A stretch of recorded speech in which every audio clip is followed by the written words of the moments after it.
соблюдать элементарные права человека, элементарные свои международные обязательства, то делать ей в этой организации нечего. Хватит лицемерить, хватит говорить одно здесь и потом приезжать в Европу и говорить другое там. Сведите уже как-нибудь свою позицию там в одну позицию. Не говорите здесь одно, а там другое. Говорите то, что вы думаете, говорите то, что соответствует российскому законодательству и Международной конвенции о защите прав человека. Мы не нарушаем закон, и сейчас, как ни по сравнению с предыдущими годами, нам могли говорить о том, что ой, да закон, да суды все нас поддержали и так далее.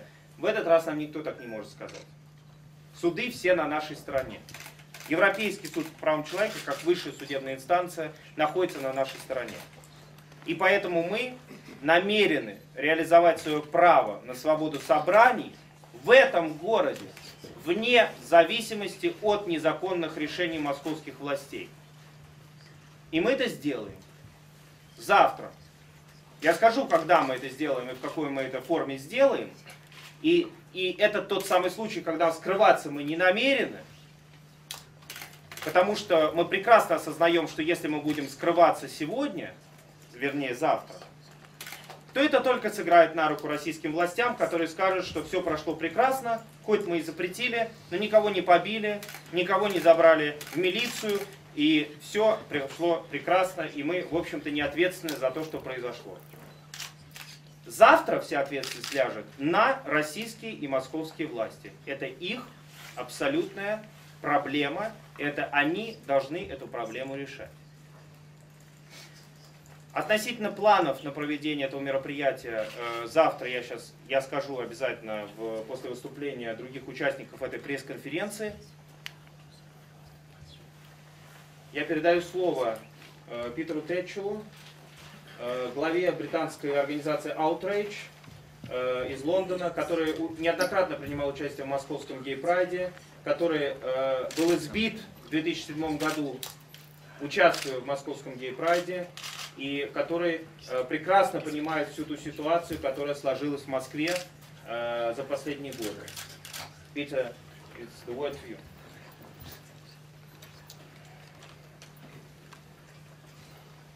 Moscow Gay Pride is a celebration of the lives of gay Russians and the huge contribution they make to this country and this city. But it's also about freedom of expression and the right to protest. We stand here in solidarity with all Russians who have had their human rights violated. We express our support for every Russian person whose right to protest has been denied. Gay rights are human rights, and human rights are universal. It is deeply shameful that the mayor of this great city of Moscow is denying the right of gay Muscovites to hold a gay pride parade. The ban is against the Russian Constitution and against Russian law, which guarantee the right to peaceful protest. What to me is so shameful is that in the 1940s, during the Great Patriotic War, Muscovites stood against the Nazis who wanted to exterminate homosexuals, Jews, communists, and many others. Yet today, the mayor of Moscow gives a permit to neo-Nazis who want to exterminate gays. It doesn't make sense. It is turning Russia's proud history on its head. I appeal to the mayor of Moscow to take a stand against fascism in all its forms, including the fascism of homophobia.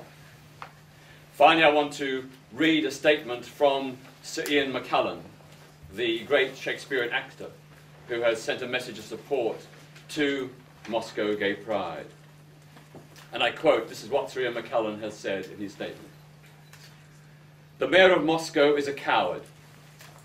Rather than face the fact that Muscovite gays and lesbians should be valued on a par with their straight peers, he panders to the right wing.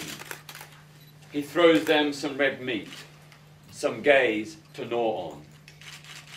In the 1980s, the British Prime Minister Margaret Thatcher did the same in the United Kingdom. But she was eventually defeated, totally, by the efforts of gay people, their families and friends, who joined together to fight injustice.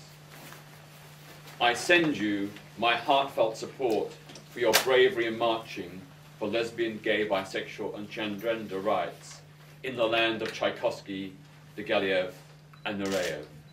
Good luck, Sir Ian McKellen. I think that summarizes the views of all of us who come here as international observers and supporters.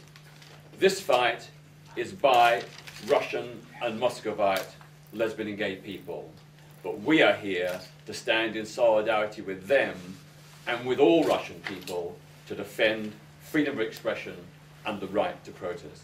Thank you. I give a word now to the president of the International Day Against Homophobia, Louis-Georges Stan, who is also here, not for the first time in Moscow. And please, the word is to you. Thank you, Nikolai.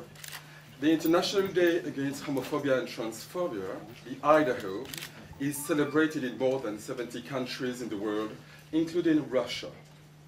It's recognized by several states, the European Union, France, UK, Spain, Netherlands, Mexico, Brazil, and even by Lady Gaga. In October 2010, Russia and the Moscow authorities were condemned by the European Court of Human Rights. So it was a victory not only for Nikolai Alexeyev, who is president of Gay Russia and vice president of the IGL committee, but for all people who want to be free in the world. Since 2006, Nikolai has been organizing in Russia Moscow Pride. But since 2006, Moscow keeps violating international, European, and even Russian laws that guarantee freedom of expression and freedom of pacific demonstration. This year again, in spite of a decision of a court, the mayor of Moscow has banned the Pride. Condemned to pay about 30,000 euros to Moscow Pride, Russia is ready to pay every year. They are ready to pay the right to discriminate against LGBT people. But for us, the aim is not to collect these fines year after year. The aim is only to enjoy human rights. The aim is only to be free. So that's why we think this situation is intolerable. It cannot last anymore. If there is a prize for Russian citizens when they are homosexual or transsexual, there must be a higher prize for Russian authorities when they are homophobic or transphobic.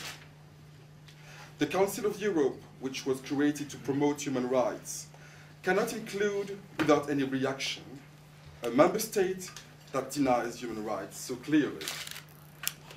As a result, the Idaho Committee and Gay Russia, in a solemn way, ask European institutions to impose a higher punishment on Russia and to suspend the right to vote, which is already very controversial in a way, according to the rules of European institutions.